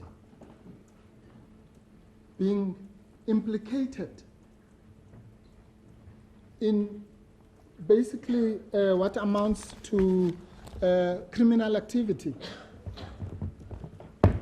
And I just want to quickly refer the court, just to make that point, to I think it's page 354.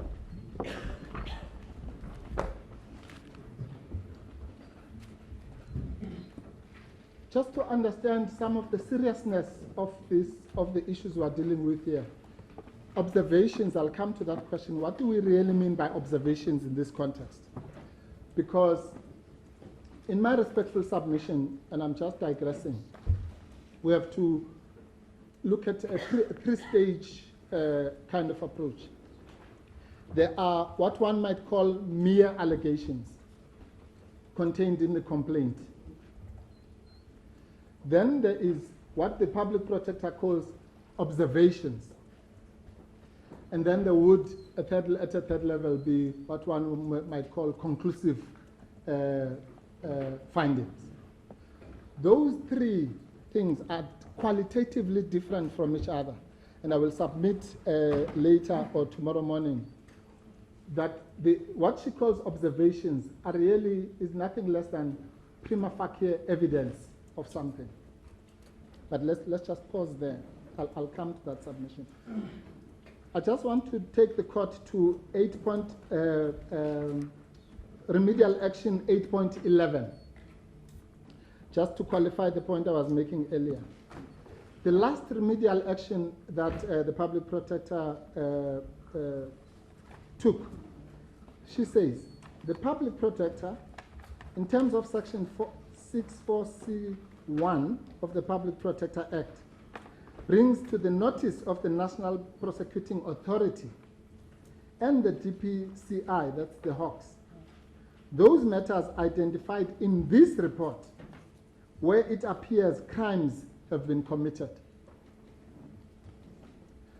So these are not mere allegations.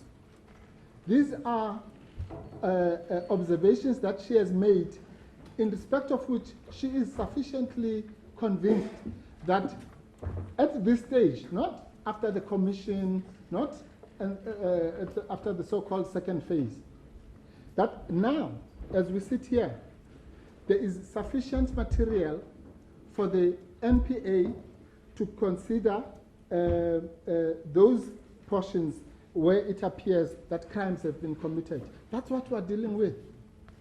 It's not an allegation here, a suggestion here, a letter here, and so on. These are weighty matters. So let me then go to the, assuming that until the Judge President stops me, I will assume that I've got some little window to canvass some of the facts. And I want to start, maybe I'll start at the end. The facts are in the report. Yes, no, I appreciate that. They're part of the record. Yes, no, I appreciate that, JP, and I'm not going to recanvas them, to rehash them. I'm simply saying, remember the first proposition we have from Mr. Semenya is that there have been no factual findings made. I'm simply qualifying to say the observations, expanding on the proposition made by Mr. Ngqaitobi, the observations are actually on a higher plane than even the suspicions or allegations that are contained in section 182(1) of the Constitution. If mere allegations and suspicions would be sufficient to trigger the three-step obligations of the public protector, investigate, report, remedial action, then a fortiori, the observations, which, as I will indicate here, are on a higher evidentiary plane than even the allegations and suspicions that are contained in that section. Then it means on an a fortiori basis, the observations are in the sense that they are sufficient to trigger both investigation, report, and remedial action. And it's only in that context that I refer. I just want to take the court to page 14 of the reduced record.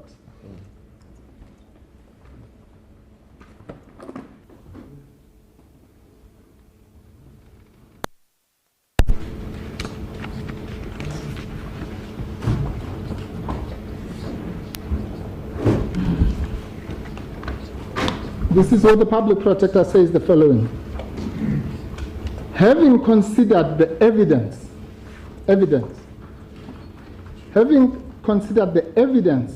uncovered during the investigation, let's just pause there. In other words, she's saying, I did an investigation in terms of 182(1)(a). In that investigation, I gathered evidence. Now, she says, having considered the evidence uncovered during the investigation against the regulatory framework, I make the following observations. So the observations must be understood in their proper context. These are not mere observations in the air. These are observations that are grounded in, one, evidence, and that are grounded in the context of the investigation. Hence, I respectfully submit they must be elevated to their proper hierarchy in the three-stage model that I've created. If I may also take the court to paragraph 12. This is where the so-called two-phased approach is explained. She says, I must also indicate that investigation, this is Roman 23. I must also indicate that the investigation has been divided into two phases, and that the first phase of the investigation did not touch on the award of licenses to the Gupta family and superficially touched on state financing of the Gupta Zuma business, while only selecting a few state contracts. In other words, I've just taken what one might call a sample of some of the affected contracts. But here's the important part. The division of work was to accommodate the time and resource limitations by addressing the pressing questions threatening to erode public trust in the executive and SOEs, while mapping the process for the second and final phase of the investigation. If that is not a logical explanation of what she's doing under these extraordinary circumstances, then nothing ever will be. What is she saying, my lord, and my lords and my lady? She's saying we cannot await some long investigation that's going to go to every contract about every state-owned enterprise under the sun. While we have, before us right now, we have sufficient material, evidential material, to at least stop some of the rot. Let me put it that way. So that's what she's saying. She's saying, we've got some egregious evidence that shows that some people in Saxon world knew about a cabinet reshuffle before it happened. Some people offered cabinet posts. 600 million from state-owned enterprises was used to advance the purchase of a private entity by another. That we know now. We've done telephone analysis that shows that a certain minister was attended 7 times in a row at Saxon World before he was reshuffled, and pitched up at that department with 2 Gupta-linked, to use her word, advisors. That we know now. It's not about something that's going to be discovered in 2 years' time. We know that now. So should we fold our arms, do nothing, put some commission, which might take another year, while this is happening? No. With the greatest respect, the public of South Africa deserves better. It deserves a situation where if this thing has to be divided into 10 phases, well, then so be it. But what is already known at a particular point must be acted upon, must be remedied, to use the word deliberately. That's perfect. Well, my lord, he didn't succeed to get to the factual material. The point I'm making, my lord, is simply this, which maybe goes slightly beyond. Advocate Mugaitobi made the point that it is not necessary to make factual findings, yes, conclusive factual findings. That he made. Yes. I'm making a different point. I'm saying, my lord, that, and I agree with his, I'm saying the observations, yes, that were made by the public protector are themselves of a sufficient evidential quality that places them somewhere between allegations and conclusive findings. And I'm simply saying, if, as Mr. Ngabaitobi correctly pointed out from a reading of Section 182, if mere suspicions and allegations, yes, are sufficient, then it follows logic, as a matter of logic, that the observations of this particular quality, it's not observations that we don't know about, it's ones where she says, after putting the evidence, after the investigation, after doing the analysis, in fact, at point 25 on page 12, she puts 5 things that she has done to enhance the. She says, I've done key interviews. I won't read the whole thing. She says, I've done interviews with key witnesses. That's number 1. I've requested documents. I've analyzed documents and evaluated them together with oral evidence from some of the affected people, and I've done what one might call a corroborative exercise. So I have improved so much on the allegations that I've done these 5 things. And on top of that, on the next page, she says, I have also issued 9 notices to the following people. 1, President Zuma, Ben Ngubane, Duduzane Zuma, Ajay Gupta, Tegeta, Lynn Brown, Van Rooyen, Musebenzi Zwane. So that's work that is already done. This is work that has already been done to improve the quality, to use the word that I've employed, of the observations. So I'm closing that submission on the following basis, that the observations in this particular case are a sufficient trigger for remedial action. And that is in conjunction with the submission that, which was bolstered in the EFF case, that the powers of the public protector are so wide. Obviously, when we say powers are wide, my lords and my lady, we don't mean they are unfettered. There's no such thing as unfettered powers, by the way. This idea that, very, very mistaken idea, that if power is exclusive, therefore it means that it's unfettered. That is absolutely not the case. No power, we don't have an absolute monarchy. This thing, people colloquially use the word prerogative in the streets. That's fine. It has no place in the constitutional scheme. There is no such thing as a prerogative. A prerogative is what is based on the divine right of rule of queens and kings to rule, because apparently they are second only to God. But in a constitutional state, nobody, whether you are the president, the public protector, whoever, can exercise unfettered powers. All the powers, to employ Mr. Maleka's phraseology, the powers go with a duty. At the minimum, they go with the duty of legality. In other words, whatever power you might have, it must comply with the rule of law and the principle of legality and irrationality. So there's no such thing as a power that is just a power. It does not exist. And then the question becomes, to what extent, it goes back to the word appropriate in terms of the scheme. To what extent, then, is it appropriate, assuming that we all know that the power is unfettered, which is the same thing as saying the power may be interfered with.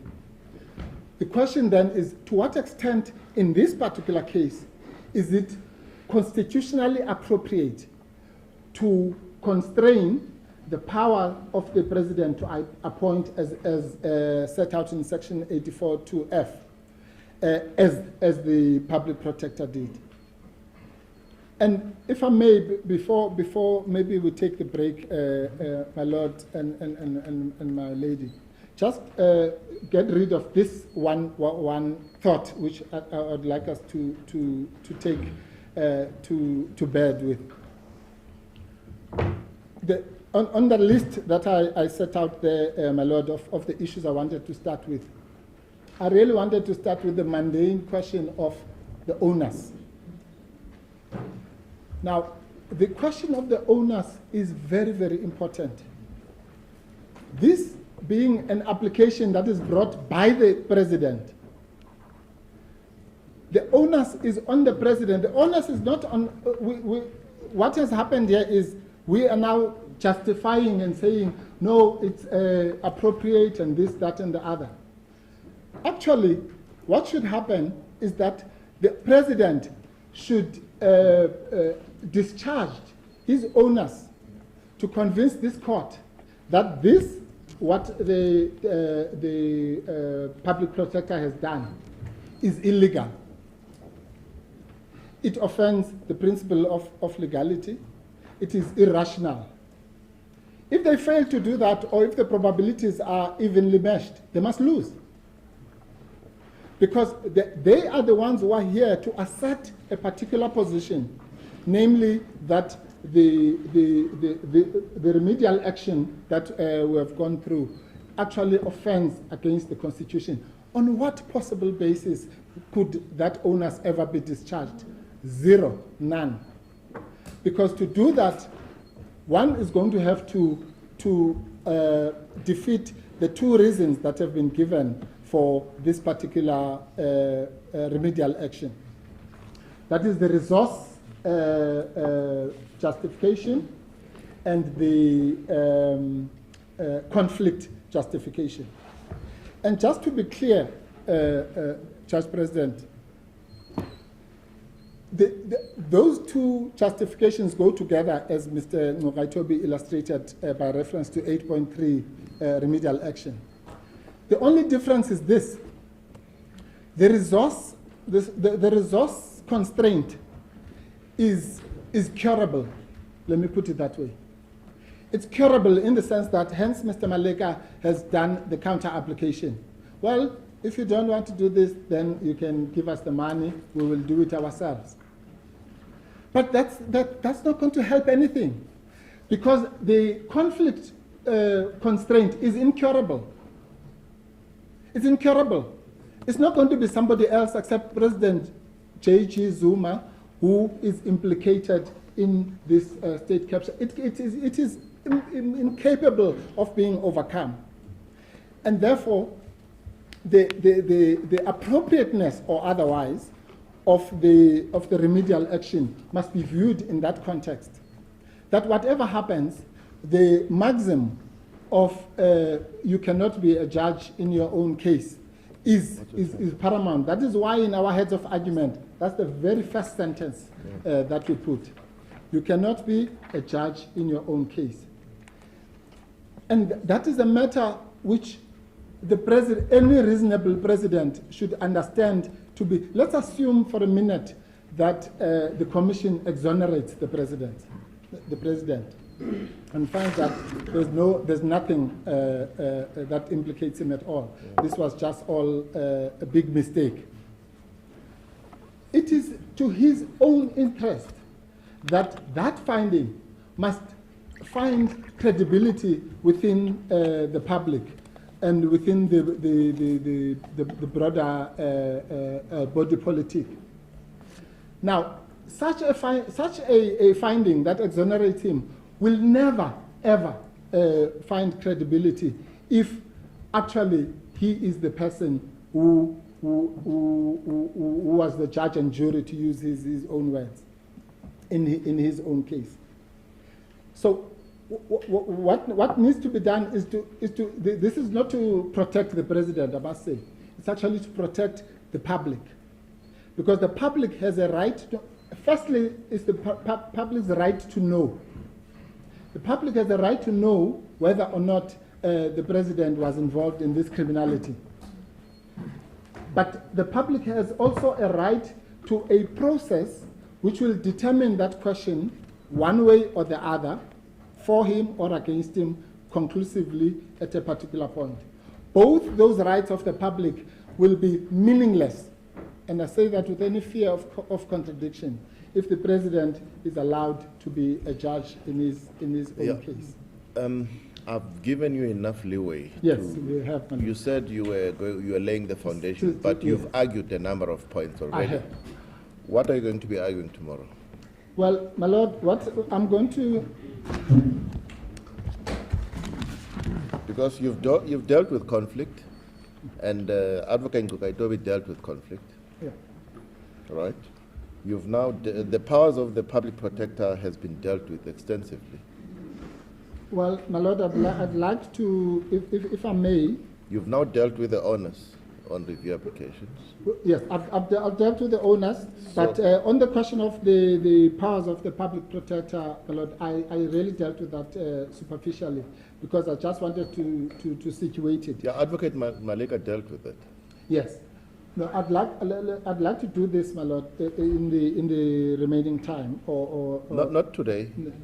No. We've given you the time we were late by, lunchtime. Yes. So yes, no. The scales are balanced. Yeah. If with the permission of the court, of course, my lord, I'd like to return to the question of the powers of the public protector, on the basis of the interpretation of the what I call the regulatory context. 182 we've dealt with, but I'd like to also deal with the Public Protectors Act in that context. Okay, and what else? On the conflict issue, I would like to just revisit again, with the permission of the court, some of the to relate it to the earlier point about the status of the observations, and refer the court to But hasn't that been sufficiently dealt with? I think Advocate Maleka dealt with that. Advocate Nkukaitobi dealt with that. Not from the context of the report, my lord. With respect, nobody has linked those submissions to what I call the actual situation that is facing us, as opposed to some theoretical nature. It really has to be, with the greatest respect, Yes. situated in the report of the public Okay, protector. so those are the two. What So else? those are the two. And then, of course, I'm going to deal with the question of personnel costs. Right. And then maybe I might as well say this now, also, so that maybe my learned friend will have something to say about this. On the question of relief, my lord, we propose to suggest that although our role really as respondents should simply to say, So you want to address me on relief tomorrow? I'll do address you on relief, and to say that this court is entitled, it's quite a novel proposition, my lord. The court is entitled in these circumstances to give some kind of structural relief, but I'll address that tomorrow. In other words, it's not merely enough for the court to say application dismissed, but something is supposed to actually happen and must happen about this report. Otherwise, we're going to have this, what my learned friend, Mr.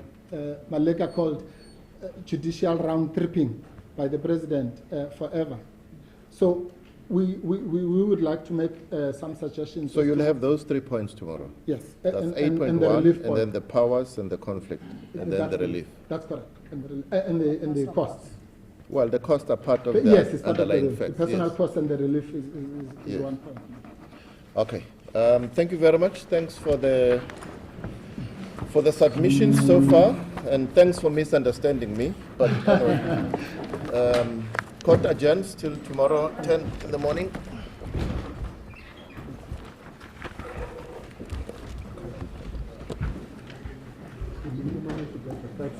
I'm going to buy you whiskey. Exactly.